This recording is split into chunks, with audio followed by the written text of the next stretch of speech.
Gomaga jopuonj kaka dwarore ko nyalo bedo nitiere ng'ukni moro amora mantiere. Iwacho kanyo ni kwan jogo ma osebedo kanyo ka siro ut. Ain mano koro den owuogi kata kwan mag jokanyo mag Kuppet. Kama intiere sani kaka Opolo Kopolo. Debed ni adier sirkal bende oserem kata chwalo omenda mag tayo chenro mamoko e sikunde. Jokanyo kiriamo nyithindo pod dok dala e kinde ma gintiere kar ka. Diwacho ang'o weche mag capitation ma tam ka tam ma ichwalo ne sikunde.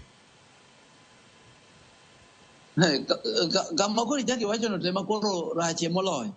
Nikech kata capitation miore school so far pesa monego bed ni ne gioro is just around 22%. The last time I checked was only 22% of pesa monego bed ni gioro. Number two, nonego bed ni sirikal oro 22,000 a school the mar capitation for student.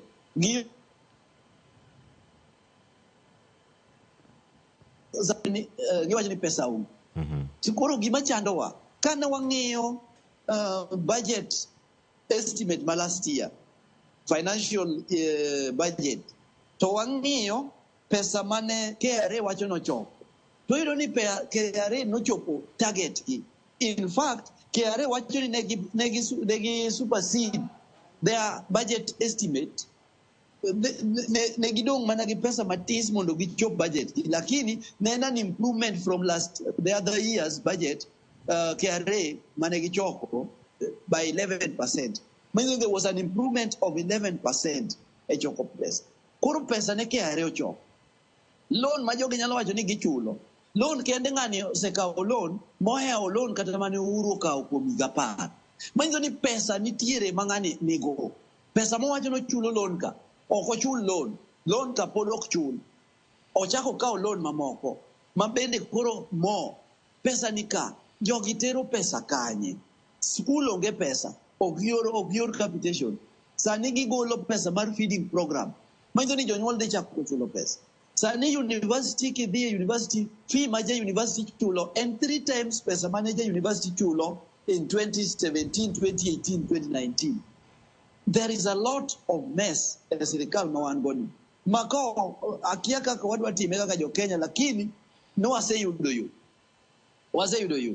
Number 1 yo no wasego finance bill pin and we were at the forefront. We were in Kilifi the one forefront fighting for finance bill loan mondo kik dhi nikech why don't need sirikal ni tax wa for nothing to gima gitimo gi pesa no onge. Housing levy gikaw kuomwa to udi magigero godo be gichak gilokore ni koro kuma gitere be onge bende na waneno ka gilaunch gimana matis kuma gichak gitere koro udi go onge. So there are a lot of mess ma sirikal nigo. One forefront masani ka wachakwa go birim to koro wadhi rigore nyaka gi jopuonj. Wawacho ni sirikal ni tich otamo gidhi dala. Gi duto to ma support sirikal ni odhi kod gi dala. Mano kinde ma koro dhirore gi jo upodo mantiere oko. Ok ine ka poni nitiere pogruok e paro. Tuak monego bed ni bedo kae mar neno ni gigi duto chopo makare. En pek mane ma ponono jopuonje ma ichung'negi ma bende nitiere kar kacha. Ng'e nitiere ruok mochung'ne jotend sikunde. En pek ma wayudo kaka jonyuol kachiel koda ka jopuonjre kod jopuonj. En ni nyithindo bede e sikul e kindegi. E kinde miriambo nyathi ka nyathi duogo dala ni mar omenda ok oromo e sikul ma skul nyomedo ni tarego. Kendo janyuol kanye neno ni adieri nyathi obede e sikul kendo yudo somo madwarore e kinde ma untiere kaka adieri kaka Kuppet uchung' ne rito ratiro mago mag jopuonj to bende uneno adieri ni japuonjre ok ohinyore e kindegi duto.